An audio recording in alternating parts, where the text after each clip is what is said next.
हाँ तो प्यारे दोस्तों, ऑक्सीलेशन एकेडमी के ऑनलाइन प्लेटफॉर्म पर आपका हार्दिक स्वागत है एवं अभिनंदन। जैसा कि आपको विदित है कि हम आपको फिजिक्स का अध्ययन करा रहे थे और हमने आपको पहले चैप्टर के बारे में अध्ययन करा रहे थे। चैप्टर नंबर 1 की बात कर रहे थे, जिसमें हमारा जो टॉपिक था, नेक्स्ट टॉपिक जो है वो है विद्युत द्विध्रुव। टॉपिक जो था वो विद्युत द्विध्रुव की बात करेंगे।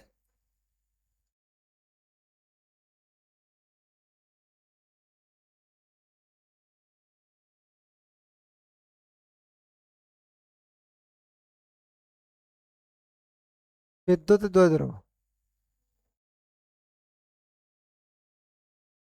विद्युत द्विध्रुव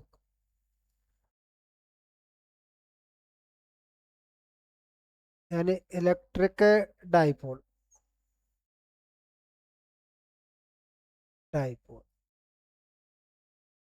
ये हमारा टॉपिक था, इसकी बात कर रहे थे। इलेक्ट्रिक डाइपोल, विद्युत द्विध्रुव।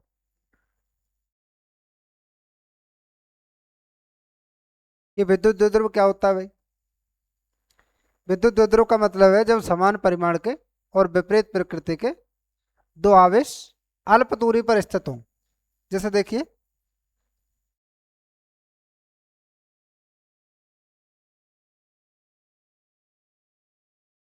कि दो आवेश हैं,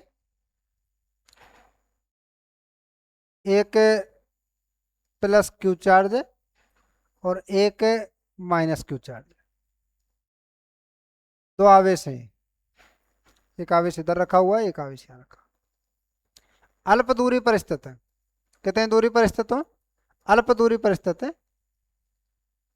जब समान परिमाण, परिमाण समान है दोनों का क्यू है, और विपरीत प्रकृति के दो आवेश अल्प दूरी पर स्थित है, तो उसको क्या कहेंगे? इस व्यवस्था को विद्युत द्विध्रुव कहेंगे। जब समान परिमाण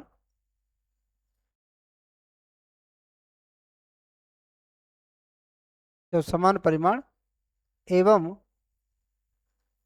विपरीत प्रकृति, विपरीत प्रकृति के दो आवेश आवेश अल्प दूरी पर स्थित है। किस दूरी पर है? अल्प दूरी पर। जब समान परिमाण एवं विपरीत प्रकृति के दो आवेश अल्प दूरी पर स्थित है,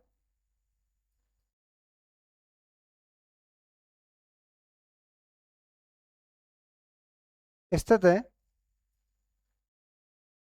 तो इसे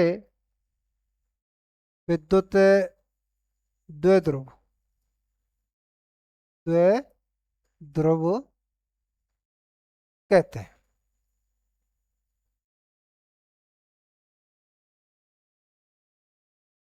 विद्युत द्विध्रुव कहते हैं। नोट कीजिए, जब समान परिमाण एवं विपरीत प्रकृति के दो आवेश अल्प दूरी पर स्थित है, तो इसे विद्युत द्विध्रुव कहेंगे। क्या कहेंगे भाई? विद्युत द्विध्रुव कहेंगे। इस तरीके से एक दो चार्ज है, एक पॉजिटिव चार्ज है, एक नेगेटिव चार्ज है। दोनों के बीच की जो डिस्टेंस है वो कोई भी डिस्टेंस लेते हैं, अल्प डिस्टेंस है। ठीक है, यहाँ मैं मान लेता हूँ कि भाई 2a डिस्टेंस मान लिया, अल्प दूरी पर स्थित है। ठीक है, इन दोनों आवेशों को मिलाने वाली जो रेखा है, उस रेखा को द्विध्रुव के क्या कहेंगे? अक्ष कहेंगे।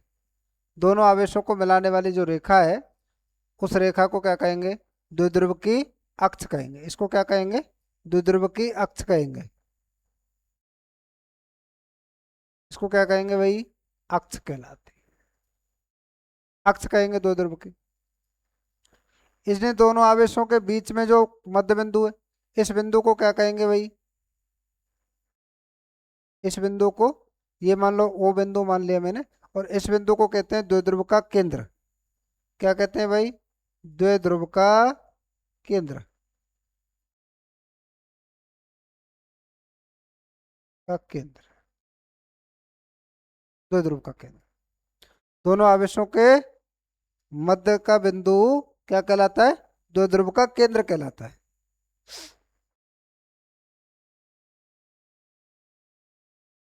नोट कर लो।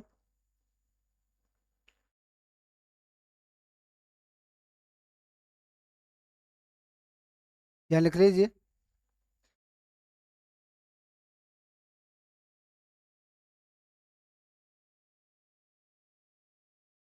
दोनों आवेशों,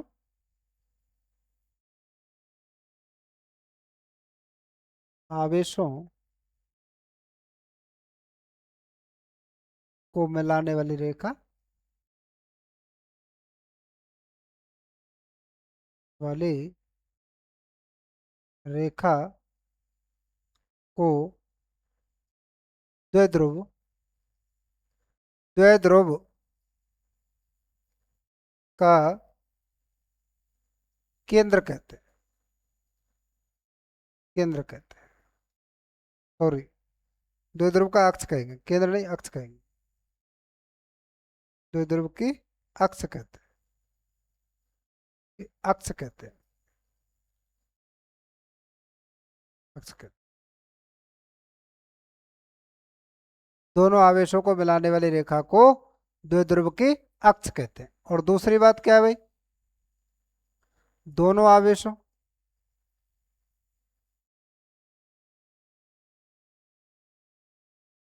के मध्य के बिंदु, दोनों आवेशों के मध्य के बिंदु, दो आवेश है, इन आवेशों का मिडिल पॉइंट, मध्य का बिंदु क्या कहलाएगा?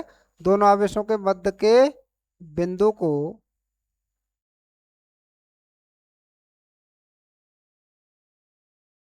द्विध्रुव का केंद्र कहते हैं। द्विध्रुव का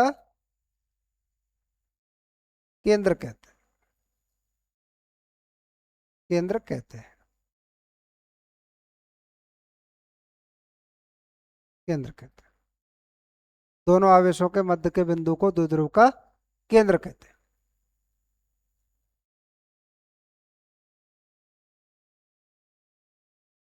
नोट करिए।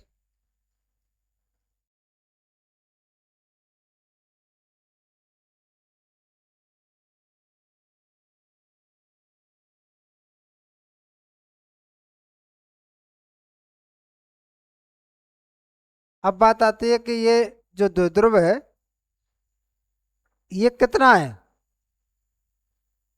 ये द्विध्रुव कितना कार्य कर रहा है, कितना लग रहा है? तो इसके जो मापन का तरीका है वो, यानी जिस जो इसके मापन को बताएगा उसको कहेंगे द्विध्रुव आघूर्ण। क्या कहेंगे उसको? द्विध्रुव आघूर्ण। तो नेक्स्ट हेडिंग डालिए, विद्युत द्विध्रुव आघूर्ण।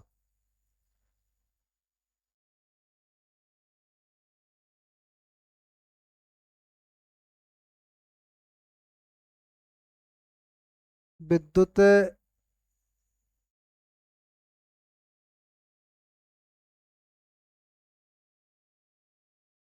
द्विध्रुव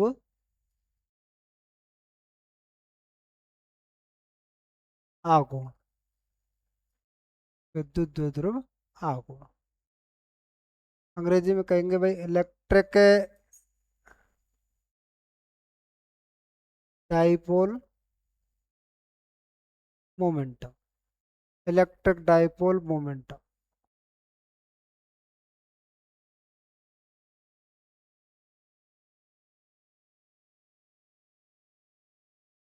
इलेक्ट्रिक डाइपोल मोमेंटम।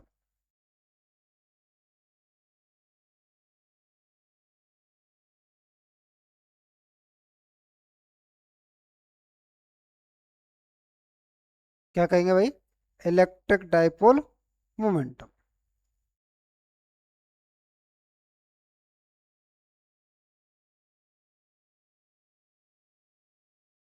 विद्युत द्विध्रुव आघूर्ण। अब ये विद्युत द्विध्रुव आघूर्ण होता क्या है? नहीं भाई,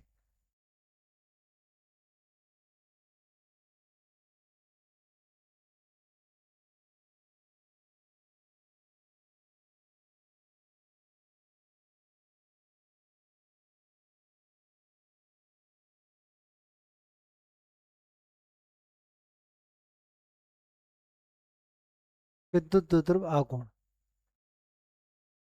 क्या बनेगा भाई इसका वो फॉर्मूला कि देखिए, अभी हम बता रहे थे आपको कि जो विद्युत द्विध्रुव आघूर्ण है वो मैं बता रहा था कि भाई दो आवेश हैं, एक प्लस क्यू चार्ज है, एक माइनस क्यू चार्ज है। और ऐसे आवेशों की बात कर रहे हैं जिनके मध्य की डिस्टेंस क्या है भाई, अल्प है।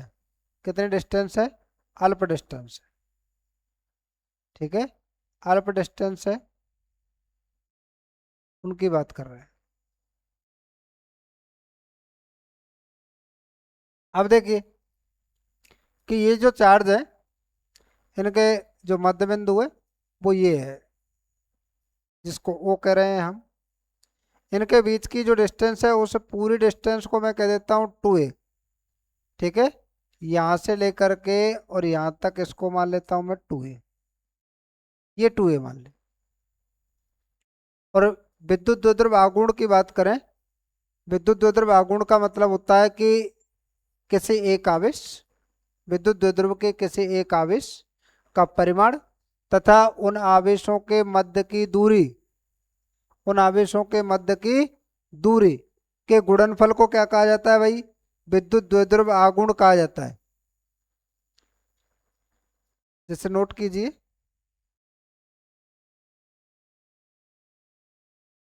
विद्युत द्विध्रुव के, विद्युत द्विध्रुव के किसी एक आवेश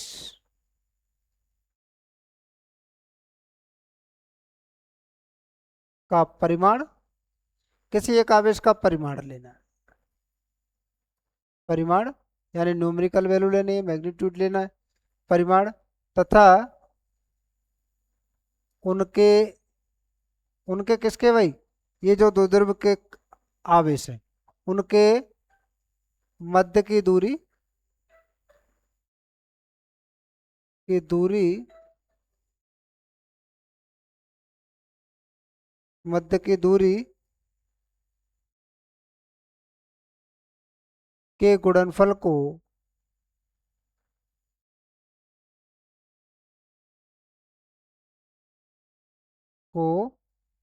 के गुणनफल को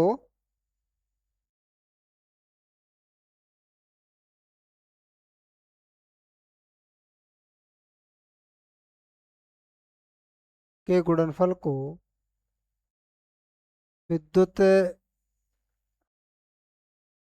द्विध्रुव आघूर्ण कहते हैं। विद्युत द्विध्रुव आघूर्ण, विद्युत द्विध्रुव के किसी एक आवेश का परिमाण लेंगे और उनके मध्य की दूरी का क्या करेंगे भाई, गुणनफल करेंगे।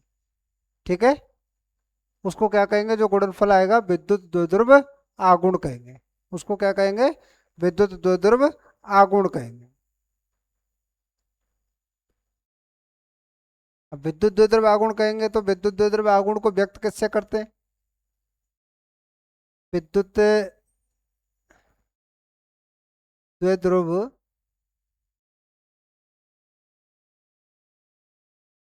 को पी से व्यक्त करते हैं। किससे व्यक्त करते हैं, पी से व्यक्त, विद्युत द्विध्रुव आघूर्ण को, ये लिख लिए, विद्युत द्विध्रुव आघूर्ण को पी से व्यक्त करेंगे। द्विध्रुव आघूर्ण को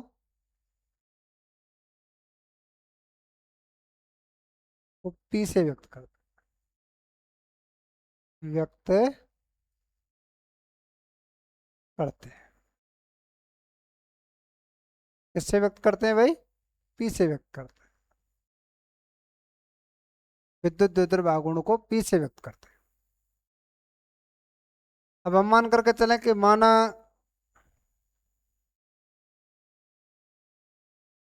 माना दो आवेश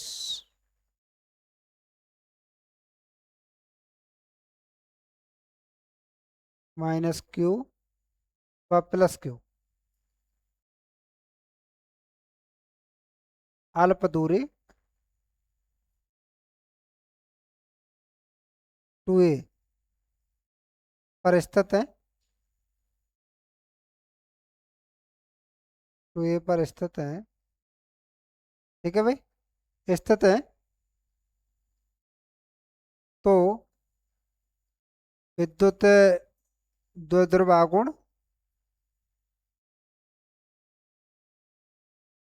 द्विध्रुव आघूर्ण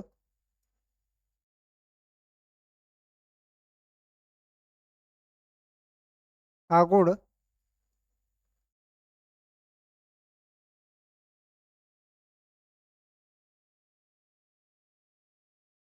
विद्युत द्विध्रुव आघूर्ण P बराबर, क्या बताया था मैंने भाई, ऊपर क्या करेगी परिभाषा, कि परिमाण का, एक आवेश का परिमाण लेंगे और दूसरी बात क्या, उनके बीच की दूरी लेंगे और उसका क्या करना है, गुणनफल करना है।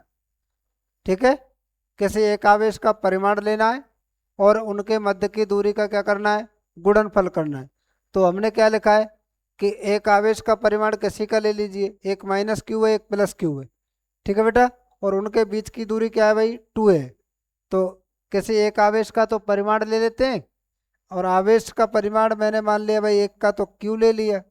ठीक है, और उनका गुणनफल तो उनके बीच की दूरी कितनी, 2a है। ठीक है, ये द्विध्रुव आघूर्ण आ जाएगा। ठीक है भाई, आई बात समझे, नोट कीजिए।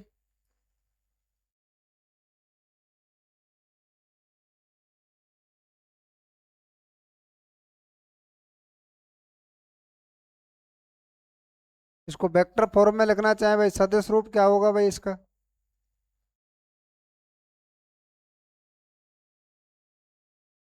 सदिश रूप वेक्टर फॉर्म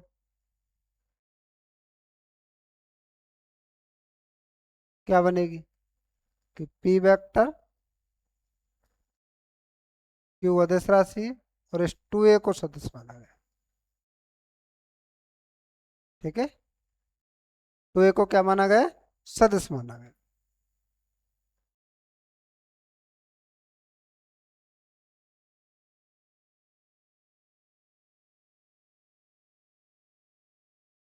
अब आपके दिमाग में एक बात आती है कि भाई ये सदिश राशि है, तो फिर इसकी डायरेक्शन क्या होगी, सदिश राशि है तो डायरेक्शन जरूर होगी, बिल्कुल सही बात है। तो डायरेक्शन देखिए,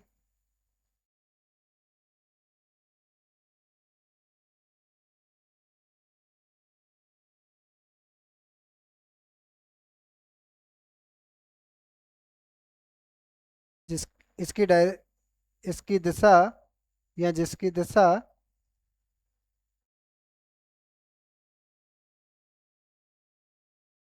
ऋणावेश से,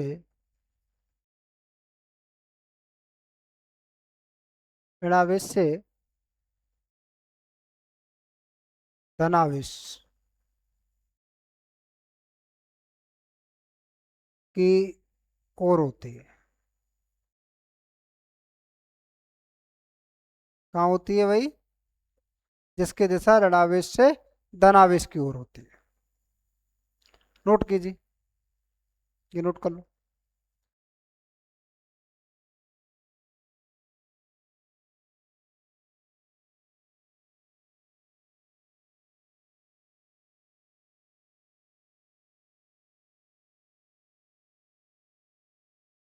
नोट करो फटाफट।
उतर गए भाई? नोट करिए इसको। नोट कर लिया तो आगे बढ़ते हैं। इसकी दिशा हो गई। इसका मात्रक भी होता होगा। बिल्कुल होता है। इसका मात्रक क्या होता है? मात्रक लिखिए। विद्युत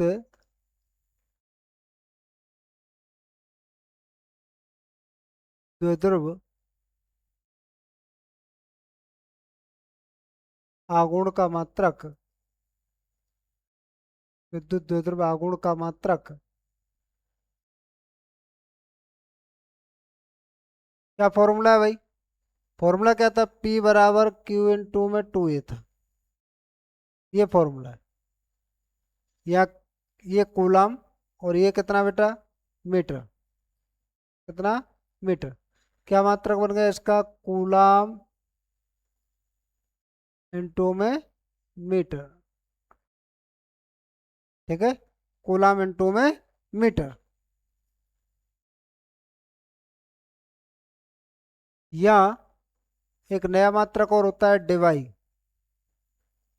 क्या होता है? डिवाई। विद्युत द्विध्रुव आघूर्ण का मात्रक कूलम इनटू में मीटर या डिवाई होता है।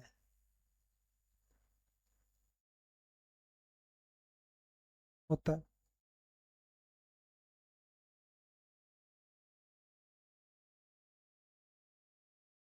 एक डिवाई बराबर कितना होता है भाई? एक डिवाई बराबर 3.3 गुणा 10 की घात -30 कूलम मीटर। ये एक डिवाई का मान है। इसका मान है एक डिवाई का। एक डिवाई का मान नोट कीजिए। ये एक डिवाई की वैल्यू। उतारो।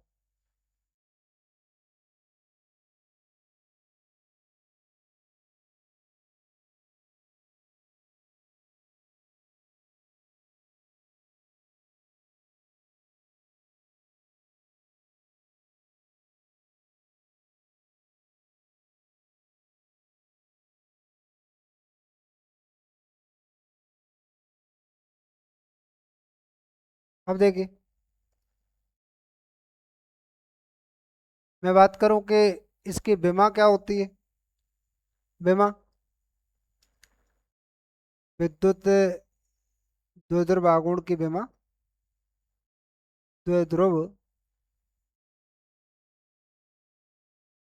आघूर्ण की विमा क्या बनेगी भाई? फॉर्मूले से निकालो। विमा हमने 11वीं क्लास में आपको बताई थी निकालना। कैसे निकालते हैं भाई? विमा देखिए कैसे निकालेंगे। कि जो फॉर्मूला है ना, उस फॉर्मूले को ध्यान रखो। P बराबर क्या है? Q इन टू में 2 है। ठीक है बेटा। Q क्या है भाई? आवेश है। आवेश की विमा हमने बताई थी। क्या बताया था? आवेश की विमा क्या थी भाई? आवेश की विमा पढ़ करके आए आप 11वीं क्लास में। ठीक है। यहाँ इसी पार्ट में पढ़ा तो क्या विमा बताई थी? कि आवेश तो सर क्या होता है? कि देखो, विद्युत धारा की परिभाषा ली थी। ठीक है। क्यू अपॉन क्या ले रहे थे? टी। यहाँ से क्यू बराबर क्या आ गया? आई इन टू में टी। ये निकल कर क्या है? ठीक है। आई ये विद्युत धारा, इसकी विमा क्या होती है? ए। समय की क्या होती है बेटा? टी। ठीक है।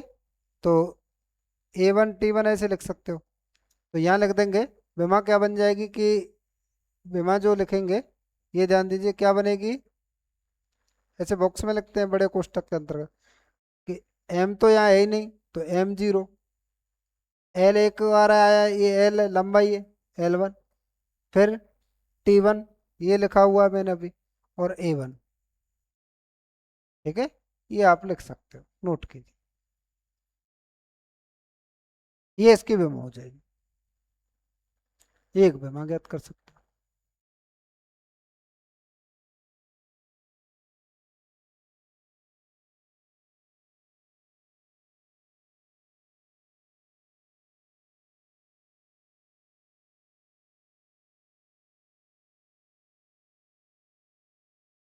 उतारो फटाफट।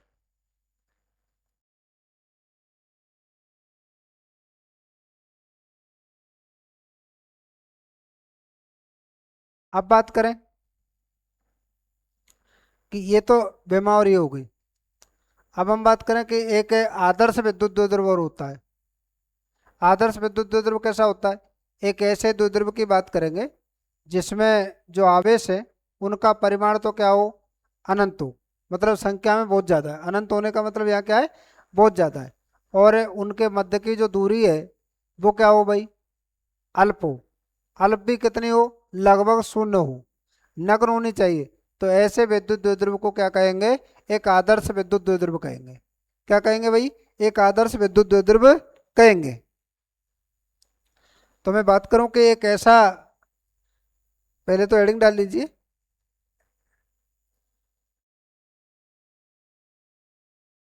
आदर्श द्विध्रुव। आदर्श विद्युत द्विध्रुव की बात कर रहे हैं। हाँ, बोलो। विद्युत द्विध्रुव, आदर्श विद्युत द्विध्रुव करो की बात कर। तो आदर्श विद्युत द्विध्रुव क्या होता है भाई, एक ऐसा द्विध्रुव, एक ऐसा विद्युत द्विध्रुव, द्विध्रुव, एक ऐसे विद्युत द्विध्रुव की बात कर रहे हैं जिसमें, एक ऐसा विद्युत द्विध्रुव जिसमें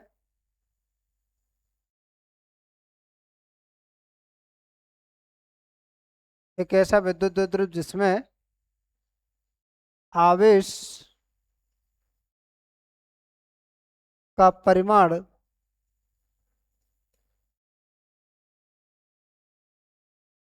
जो आवेश है उनका परिमाण कितना होगा, आवेश का परिमाण कैसा होगा भाई, लगभग कितना होना चाहिए, अनंत होना चाहिए। ठीक है, आवेश का परिमाण लगभग अनंत हो, आवेश का परिमाण लगभग अनंत हो, अनंत हो, तथा उनके मध्य की दूरी,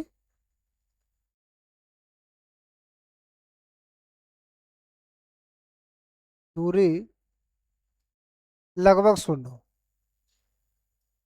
लगभग शून्य हो।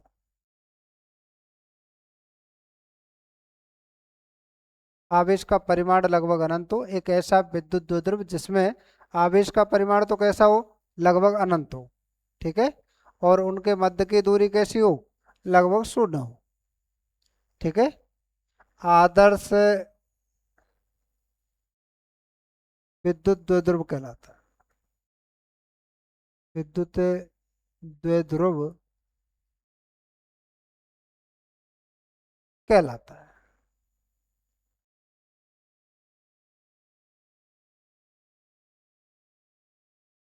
क्या कहेंगे उसको, आदर्श विद्युत द्विध्रुव कहेंगे। नोट कर लीजिए।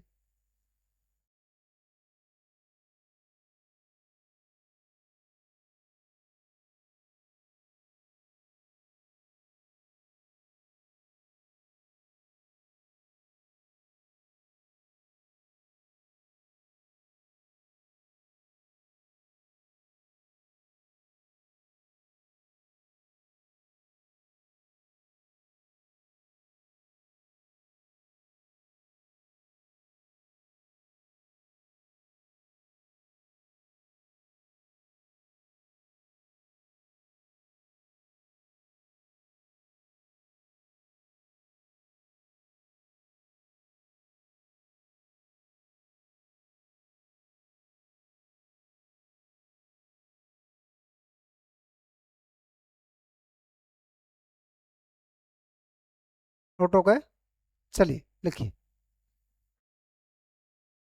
ये तो हुई आदर्श विद्युत द्विध्रुव की बात। अब बात करेंगे बेटा विद्युत द्विध्रुव के कारण उत्पन्न विद्युत क्षेत्र की तीव्रता। विद्युत द्विध्रुव के कारण उत्पन्न विद्युत क्षेत्र की तीव्रता।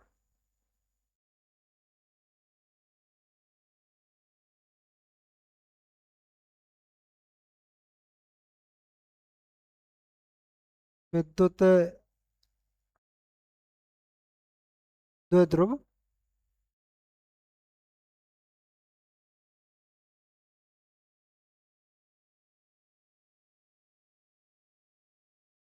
के कारण उत्पन्न विद्युत क्षेत्र की तीव्रता, तीव्रता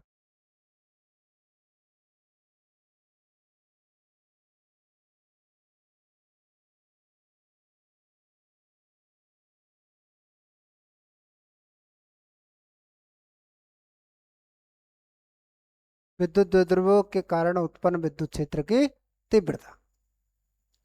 अब विद्युत क्षेत्र की तीव्रता करेंगे तो दो प्रकार से देखेंगे। एक तो होती है बेटा अक्षीय, यानी अक्ष पर देखेंगे, ठीक है। और दूसरी कहाँ देखेंगे भाई, निरक्ष पर देखेंगे, निरक्ष पर, ठीक है। एक अक्ष पर देखेंगे, एक दूसरे कहाँ देखेंगे, निरक्ष पर देखेंगे। तो ये हम ज्ञात करेंगे। तो पहले क्या करते हैं, हम अक्ष पर ज्ञात करते हैं। पहले कहाँ देखेंगे भाई, अक्ष पर देखेंगे, ठीक है। तो अपना टॉपिक बन जाएगा कि द्विध्रुव की विद्युत द्विध्रुव की द्विध्रुव की अक्ष पर विद्युत क्षेत्र की तीव्रता, विद्युत क्षेत्र की तीव्रता, विद्युत द्विध्रुव की अक्ष पर विद्युत क्षेत्र की तीव्रता, ये अपना टॉपिक होगा। इसमें क्या करेंगे भाई, इसके अंतर्गत क्या देखेंगे,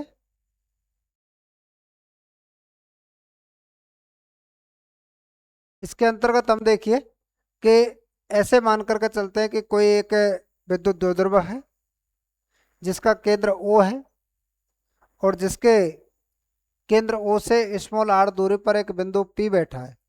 P स्थित है, बैठा है कहें, स्थित कहें, एक ही बात है कि P बैठा है, ठीक है। और उस पर हमें क्या करना है भाई, विद्युत क्षेत्र की तीव्रता ज्ञात करनी है। किसकी वजह से ज्ञात कर रहे हैं, इलेक्ट्रिक डाइपोल की वजह से ज्ञात कर रहे हैं, ठीक है।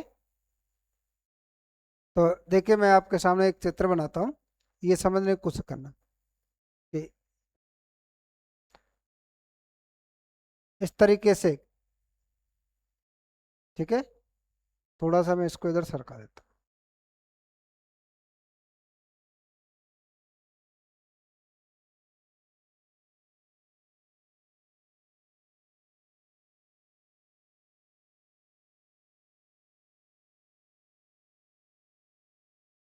कि यहाँ तो मान लो नेगेटिव चार्ज रखा हुआ है और यहाँ मान लिया मैंने भाई क्या रखा हुआ है, पॉजिटिव चार्ज रखा है। ये इसका सेंटर है, ठीक है। ये इसका मध्य बिंदु है, इसको कह देता हूँ मैं ओ, इसको क्या कह देता हूँ, ओ कह देता हूँ। अब इन दोनों आवेशों के मध्य की दूरी को हमने क्या माना था, 2a माना था, 2a लिख रहे थे। तो मैं कह देता हूँ कि इधर वाली जो डिस्टेंस है उसको भी मैं a कह देता हूँ और यहाँ से यहाँ तक की जो डिस्टेंस है उसको भी मैं a कह देता हूँ। पूरे कितनी बन गई, 2a बन गई। अब इस जगह से स्मॉल r डिस्टेंस पर, स्मॉल r दूरी पर एक बिंदु P है, यानी यहाँ पर कोई बिंदु P बैठा है।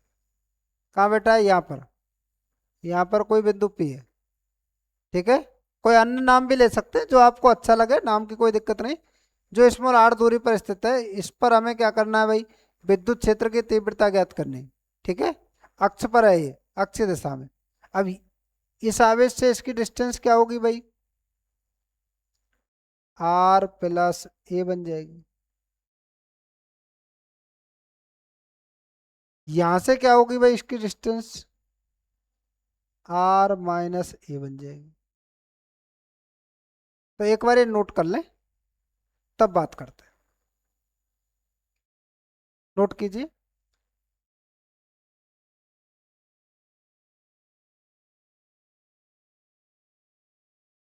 चित्र बना लो।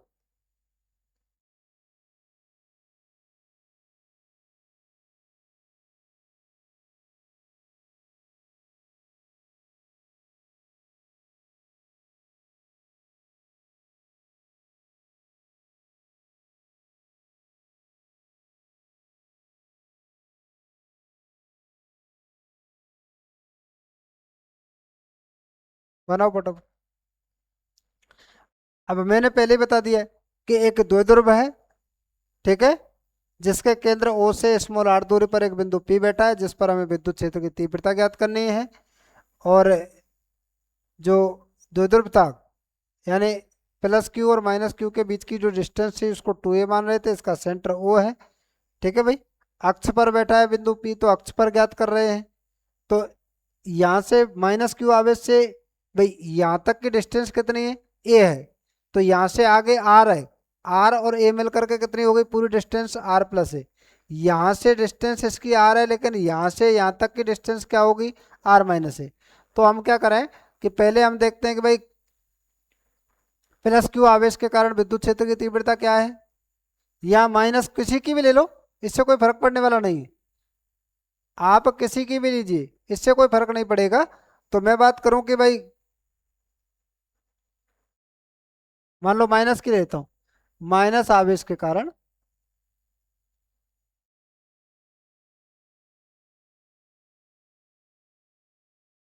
बिंदु पी पर, बिंदु पी पर विद्युत क्षेत्र की तीव्रता,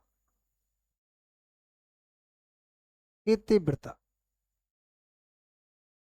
क्या ज्ञात कर रहे हैं, विद्युत क्षेत्र की तीव्रता। अब विद्युत क्षेत्र की तीव्रता का फॉर्मूला हम पढ़ करके आए सभी। क्या फॉर्मूला था भाई विद्युत क्षेत्र की तीव्रता का, है क्या फॉर्मूला था, बताएगा कोई, क्या फॉर्मूला था भाई बताओ। ये फॉर्मूला नहीं पढ़ा, ई बराबर के क्यू अपॉन आर स्क्वायर, ये पढ़ा था क्या फॉर्मूला। यही तो फॉर्मूला होता है कि के तो क्या है, कांस्टेंट है, क्यू चार्ज है, और आर जिस बिंदु पर ज्ञात कर रहे हैं उसकी चार्ज से डिस्टेंस है। ये सीधी बात ये थी, ये देख रहे थे, ये देख रहे थे। तो यहाँ क्या फॉर्मूला बन जाएगा, लिख दीजिए भाई यहाँ पर क्या बनेगा भाई, इस फॉर्मूले के हिसाब से कि इसको मैं मान लेता हूँ ई वन नाम दे देता हूँ कि ई वन है ये, ठीक है। तो के क्यू, परिमाण तो क्यू है, इसका डिस्टेंस कितनी है भाई, अब आर की जगह पे कितना आएगा, माइनस क्यू से इस पी बिंदु की दूरी क्या है, माइनस पी से पी बिंदु की जो डिस्टेंस है वो है हमारी आर प्लस ए, कितनी बेटा, आर प्लस ए, और उसका क्या कर दूं मैं, स्क्वायर। ये समीकरण नंबर 1 हो जाएगा। मैं अब बात करूं कि प्लस क्यू आवेश की वजह से, प्लस क्यू आवेश के कारण,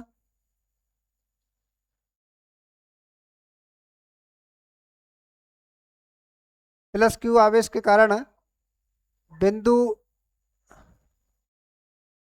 पी पर, प्लस क्यू आवेश के कारण बिंदु पी पर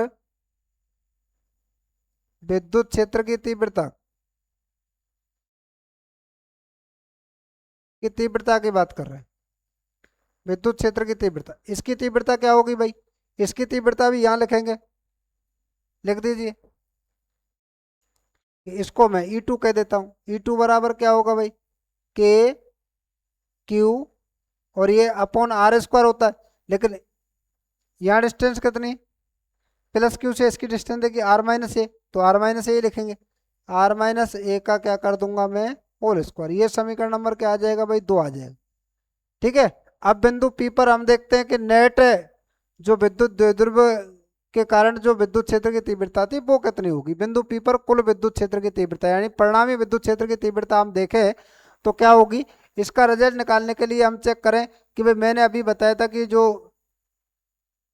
विद्युत क्षेत्र की तीव्रता है उसका मान ज्ञात करेंगे। तो इसके लिए क्या करेंगे, इन दोनों को क्या करना पड़ेगा भाई, बताओ क्या करना है भाई, बिंदु पी पर कुल परिणामी विद्युत क्षेत्र की तीव्रता क्या करें, जोड़ें या घटाएं, क्या करेंगे बताओ, बताइए क्या करना होगा। अरे यहाँ अगर विद्युत क्षेत्र की तीव्रता की बात करें, इसके माइनस क्यू आवेश के कारण विद्युत क्षेत्र की तीव्रता बिंदु P पर, तो उसकी डायरेक्शन क्या होगी भाई? ऋणावेश से क्या होगी भाई? बोलिए, क्या होती है? ऋणावेश से पास की ओर होती है और धनावेश से कहाँ होती है भाई? दूर की ओर। यही तो पढ़ कर क्या है?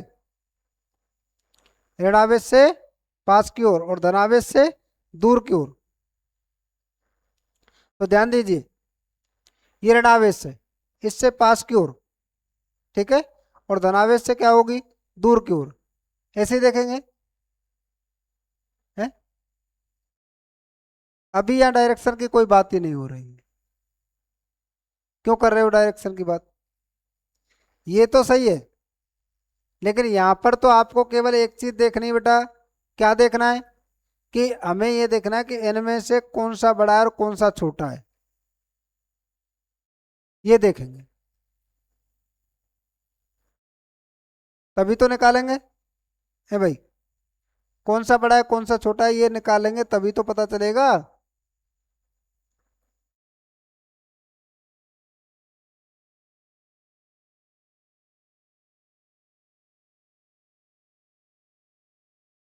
बोलिए, नहीं पता चल रहा है?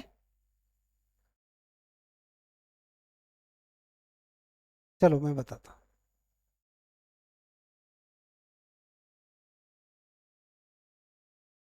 हम लिखेंगे कि बिंदु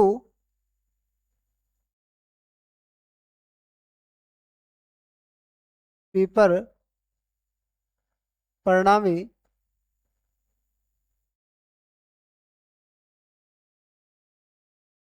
विद्युत क्षेत्र की तीव्रता।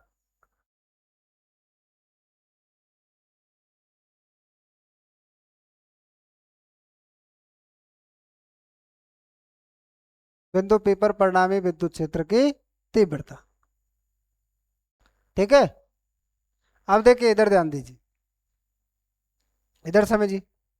यहां पर हम बात करें तो मैं इस बिंदु P पर बात करूं, बड़े छोटे की बात तो हो गई, लेकिन डायरेक्शन को आधार लेंगे कि ये मान लो P बिंदु है, ठीक है। अब ये E1 है और ये कौन है? E2 है, ठीक है। ये E1 है, ये ऋणावेश से पास की ओर होगी डायरेक्शन, और ये धनावेश से दूर की ओर होगी, ठीक है। अब आपको ये निर्णय करना है कि इनमें से कौन सा छोटा है और कौन सा बड़ा है, ठीक है। कौन सा छोटा है और कौन सा बड़ा है, ये निर्णय करने के बाद आप तभी तो नेट ज्ञात कर पाओगे। भाई परिणामी कैसे ज्ञात होगा? जब तक आपको ये नहीं पता है कि भाई कौन E1 छोटा है कि E2 छोटा है, भाई बड़े में से छोटा घटाते हैं, ठीक है। तो आप इस निर्णय क्या करें, इस दूरी को देखें कि माइनस क्यू से दूरी ज्यादा है, प्लस क्यू से दूरी कम है। इसका मतलब जिसकी डिस्टेंस नीचे बटे में है ना, ये फॉर्मूला बटे में आ रहा है, जिसकी डिस्टेंस ज्यादा है इसका मतलब इसका मान कम होगा, इसकी डिस्टेंस कम है इसका मतलब मान ज्यादा होगा। तो हमें क्या करना है, जब नेट निकाल रहे हैं तो ई बराबर E2 माइनस क्या कर देंगे, E1 कर देंगे, ये लिखना है। इनकी वैल्यू रख दो भाई, समीकरण एक और दो से मान रख देते। समीकरण एक और दो से मान रखें तो क्या बनेगा, के क्यू बटे आर माइनस ए का होल स्क्वायर, और ये बन जाएगा माइनस के क्यू और ये आर प्लस ए का होल स्क्वायर। ये बनेगी वैल्यू, ये बनेगी। तो यहाँ से कॉमन ले लीजिए, क्या कॉमन आ गया भाई, के क्यू कॉमन आ गया। यहाँ क्या बच गया, 1/r माइनस ए का होल स्क्वायर बच गया, और यहाँ क्या बचा, माइनस 1/r प्लस ए का होल स्क्वायर आ गया। ये आ गया, इसका लघुत्तम लेकर क्या करें, के क्यू बराबर वो बराबर के क्यू। तो यहाँ लघुत्तम जो आएगा वो आएगा r माइनस ए का होल स्क्वायर और r प्लस ए का होल स्क्वायर, ये निकल करके आएगा। यहाँ अगर वैल्यू रखोगे, इसकी वैल्यू इसमें रखें कि इसका मतलब लघुत्तम लिया और उसके क्या करें, इसका भाग अगर इसमें देंगे तो कितनी बार जाएगा, ये इससे कट जाएगा, ये बचेगा। तो मैं इसको यहाँ लिख देता हूँ, आर प्लस ए का क्या कर दूँ, होल स्क्वायर, माइनस इसका भाग अगर इसमें दूँ तो ये कट जाएगा, ये बचेगा, तो आर माइनस ए का होल स्क्वायर, ये वैल्यू निकल करके आएगी हमारी, ये मान निकल करके आ जाएगा। और जब ये मान निकल करके आ जाएगा तो फिर इसको आगे हल करें कि भाई आगे देखें आगे क्या वैल्यू प्राप्त होगी हमें। आगे जो वैल्यू प्राप्त होगी कि भाई ई बराबर के क्यू, दिख तो रहा है ना। यहाँ इसको अगर हल करेंगे तो इसको खोल दीजिए, खोलेंगे तो क्या फॉर्मूला बनता है भाई, ए प्लस बी का होल स्क्वायर बनता है। ए प्लस बी का होल स्क्वायर क्या होता है, A square plus B square plus 2ab। एक फॉर्मूला ये होता है। ठीक है, एक ए माइनस बी का बनता है, वो ए माइनस बी का होल स्क्वायर क्या होता है भाई, A square plus B square minus 2ab।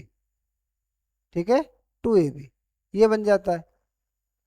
अब ये वैल्यू बनेगी तो यहाँ वैल्यू रख दीजिए, इसकी वैल्यू रखेंगे तो क्या बनेगा भाई, r square plus a square plus 2ab ये बन के आएगा।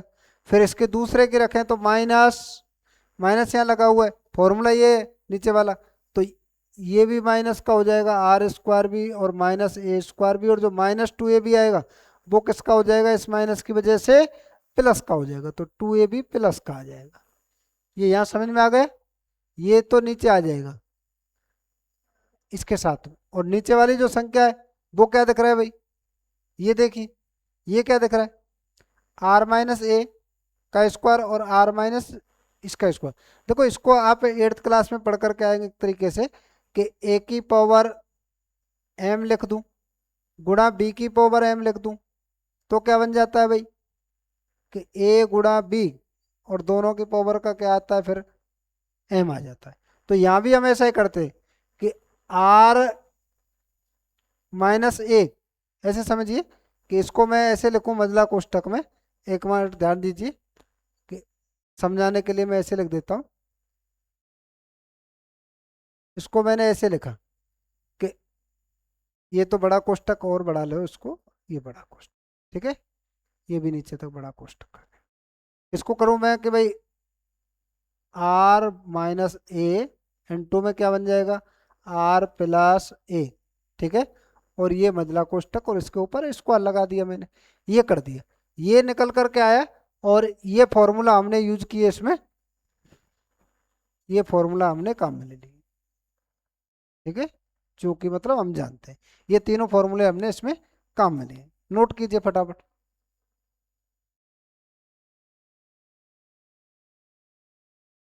आवाज तो आ रही है ना, ठीक है।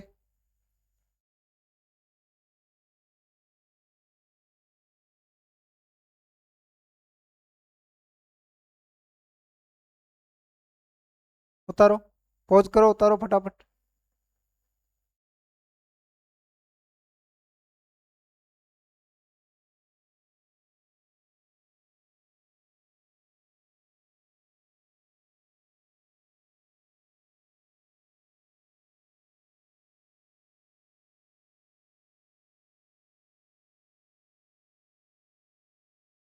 उतर गए भाई, चलिए। अब जो रिजल्ट निकल करके आया था उसके आधार पर हम देखें कि ई बराबर, यहाँ ध्यान दीजिए एक बार, समझने की कोशिश करो ये कि इसमें से देखिए कि ये आर स्क्वायर प्लस का और ये आर स्क्वायर माइनस का कैंसिल हो गए, ए स्क्वायर प्लस का ये ए स्क्वायर माइनस का कैंसिल हो गए, तो बचेगा क्या भाई, 2a और 2a, ये तो कितना हो जाएगा 4a। तो मैं यहाँ क्या लिख देता हूँ बेटा, 4a लिख देता हूँ। यहाँ तो क्या लिख दिया मैंने, ये तो के क्यू तो कांस्टेंट आ रहा था, इसको तो ऐसे रहने दो। ये ऊपर कितना आ गया भाई, 4a आ गया, ए बी 4a भी आ गया। ठीक है, बटे में। अब बटे में चलिए, बटे में क्या करें, यहाँ देखिए भाई, मैंने अभी इस फॉर्मूले का जिक्र किया था, इस फॉर्मूले का, इस फॉर्मूले का जिक्र किया तो ये तो बन गया, लेकिन इसमें एक फॉर्मूला और दिख रहा है मुझे। वो फॉर्मूला कौन सा दिख रहा है कि इसको मैं अगर देखूं, कि ध्यान दो देखिए इसको ध्यान से, कि इसको मैं अगर देखूं तो मुझे एक फॉर्मूला और नजर आ रहा है कि ए माइनस बी या ए प्लस बी और इन टू में ए माइनस बी, इसका बन जाता है बेटा ए स्क्वायर माइनस बी स्क्वायर। ये रिजल्ट निकल करके आएगा, आई बात समझ में। ये निकलेगा तो यहाँ क्या बन जाएगा, r square minus a square ये बनेगा। इसको देखिए इसमें, तो ये बन जाएगा r square minus a square. ठीक है, और ऊपर से क्या है भाई, पावर भी लगी हुई है, ये ध्यान दीजिए, ये पावर स्क्वायर और लगी हुई है, तो ये भी लिख दीजिए। ये भी लिखेंगे तो क्या बनेगा, पावर लगा दी हमने, और ये हमने बड़ा कोष्टक काम में ले लिया। अब देखिए भाई,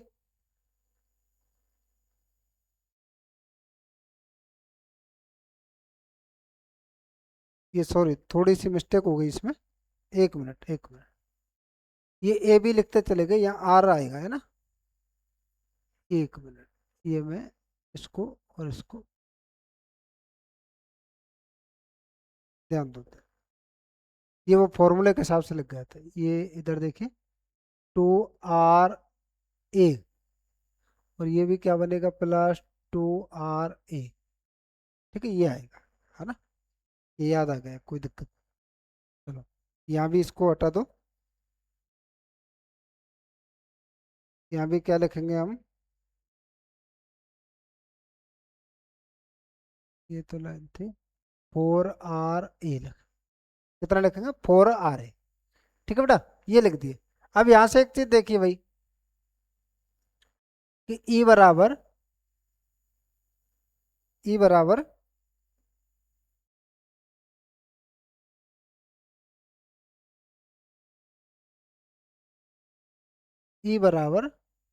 ये निकल कर गया, के को तो मैंने बाहर अभी रख लिया, इस क्यू को अंदर ले गए, अब क्यू को अंदर ले गए तो एक कहानी बनाई मैंने, कि इसको मैं लिख देता हूँ Q में 2A, और जो 2R बचा है उसको मैंने बाहर रख लिया। यहां से हम देख रहे हैं, यहाँ पर एक वैल्यू देखिए बेटा, जो ये आ रहा है R² - A², इसको अभी बाद में निपटेंगे, इससे पहले एक बार ये देख लीजिए, इसको पहले अभी ऐसे रहने दो कि R² - A² का होल स्क्वायर, ये निकल करके। अब ये देखिए कि ई बराबर के, ठीक है बेटा, और ये क्या बन गया, ये आपने अभी पढ़ा है, चूंकि पी बराबर क्या होता है, Q में 2A, ये पढ़ा है अभी, दो द्रव्य आघूर्ण होता है, दो द्रव्य आघूर्ण क्या होता है भाई, दो द्रव्य आघूर्ण, दो द्रव्य आघूर्ण होता है, तो यहाँ क्या रख देंगे भाई, P, ठीक है, और साथ में क्या रख देंगे, 2R, नीचे लिख दीजिए R² - A² का होल स्क्वायर। अब मैं बात करूं बेटा कि जो ये नीचे वाली जो संख्या आपको दिख रही है, R² - A² का होल स्क्वायर, तो यहाँ पर आप देखेंगे कि जो R है, वो डिस्टेंस जो दे रखी है ध्रुव, वो केंद्र से और बिंदु P की, वो दूरी ए की तुलना में, यानी जो द्विध्रुव बनाया था उसके जो आप चार्ट थे, उनके केंद्रों से जो डिस्टेंस ए में डिवाइड किया था, वो हम देख रहे हैं वो आर की तुलना में बहुत कम है, ठीक है, आर की तुलना में कैसी है, नग्न है, ठीक है, तो R² की तुलना में तो और छोटा हो जाएगा A², तो इसलिए क्या करें कि A² के जो पद हैं उनको क्या करेंगे, छोड़ देंगे, क्या करेंगे, उनको छोड़ देंगे। चलिए, तो हम लिख देते हैं कि भाई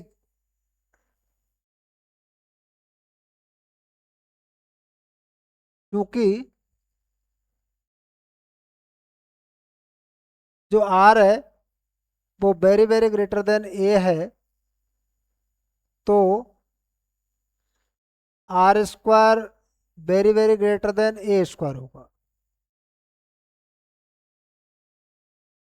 ठीक है, पहले से ये जो है वो आर की तुलना में बहुत छोटा है, लेकिन जैसे ही वर्ग किया तो R² की तुलना में A² और छोटा हो गया होगा, तो A² के पदों को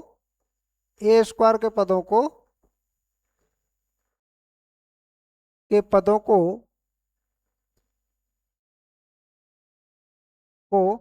नग्न मानने पर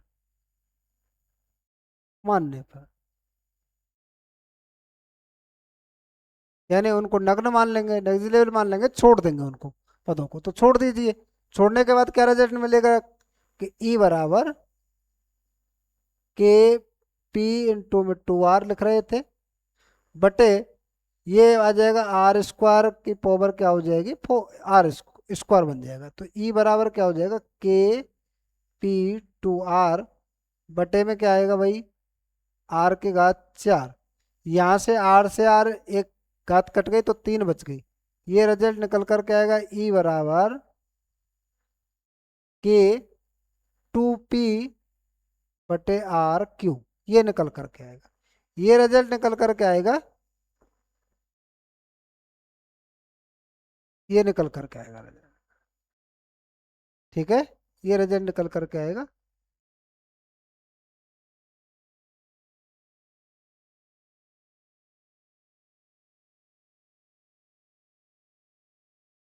ये निकल करके, नोट कीजिए इसको। जहाँ P क्या है भाई, जहाँ P मैंने पहले ही लिख दिया वैसे, जहाँ P विद्युत द्विध्रुव आघूर्ण, विद्युत द्विध्रुव आघूर्ण, विद्युत द्विध्रुव, नोट कर लीजिए।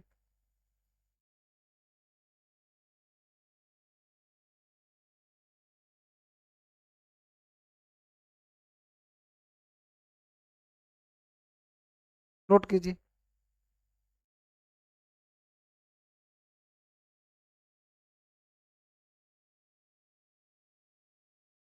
नोट करो। अब इसको वेक्टर फॉर्म में लिखें, सदिश रूप में।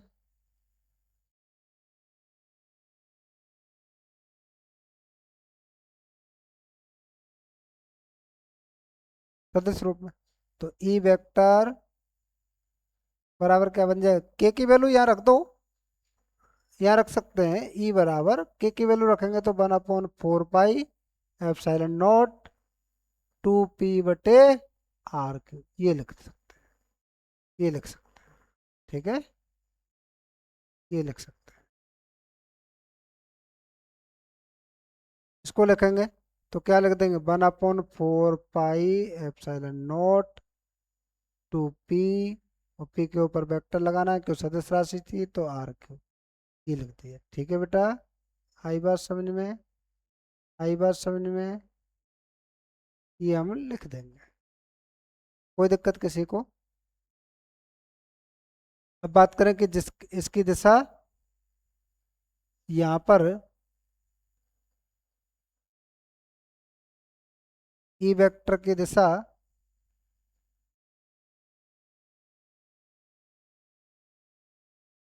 P की दिशा में होगी, P वेक्टर की दिशा के अनुदिश होगी,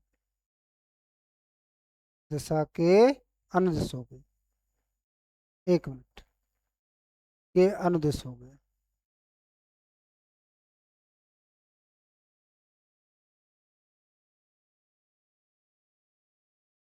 ठीक है बेटा, ये तुम्हारा, ये इसके अक्ष पर आ गई।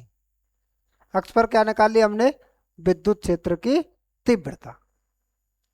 ठीक है बच्चों, ये नोट कर लो पॉज करके। और आज के लिए इतना ही, फिर कल मिलेंगे। जय श्री कृष्णा, जय श्री राधे। स्वस्थ रहिए, मस्त रहिए, पढ़ते रहिए।